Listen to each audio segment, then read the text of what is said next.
السلام عليكم. لو بتعاني من القشرة في الشعر وده حاجة مضايقاك، لو بتعاني من الحكة في فروة الراس ودي حاجة بتسبب لك احراج، يبقى الفيديو ده ليكم. جايب لكم النهاردة اقوى حاجة بتودي القشر في لحظة، في ثانية واحدة بس القشرة بتروح. لكن في البداية انزل دوس على زر الاعجاب واشترك في القناة علشان يوصلك كل جديد. يلا بينا نبدأ الفيديو.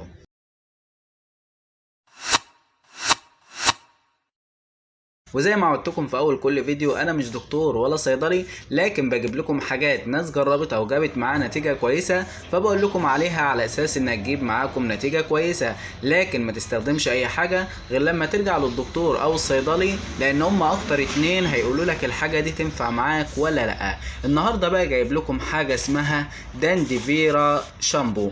دانديفيرا شامبو ده ميزته ان هو بيقضي على قشرة الشعر، وبيلطف فروة الراس، وبيهدي الحكة، ومرطب كمان في نفس الوقت لفروة الراس، وبيمنع من جفافها. الشامبو ده كويس جدا وناس كتير جربته وجابت معاه نتيجة كويسة. بالنسبة للقشرة طبعا بتنزل على هدومك او بتسبب لك انك بتحك او بتهرش في دماغك، ودي حاجة طبعا بتعمل لك احراج في وسط اصحابك او في وسط زمايلك، فالشامبو ده بيقضي عليها نهائيا. طيب هتستخدم الشامبو ده ازاي، او هتستخدم الشامبو ده ازاي؟ الشامبو ده بتستخدميه على فروة الراس بعد ما تبللي شعرك كويس جدا. هتحط منه من 2 ل3 في الاسبوع، يعني مثلا ممكن نخليها يوم ويوم لا. تستخدمي شامبو دانديفيرا ده، وده كويس جدا وناس كتير جربته وجاب معاه نتيجة كويسة. لكن تستخدميه بانتظام، ان شاء الله باذن الله هيودي معاك القشرة وهيودي معاك القشرة. استخدموه حاجة كويسة جدا. ما تنسوش بقى تدوسوا على زر الاعجاب وتشتركوا في القناة علشان يوصل لكم كل جديد.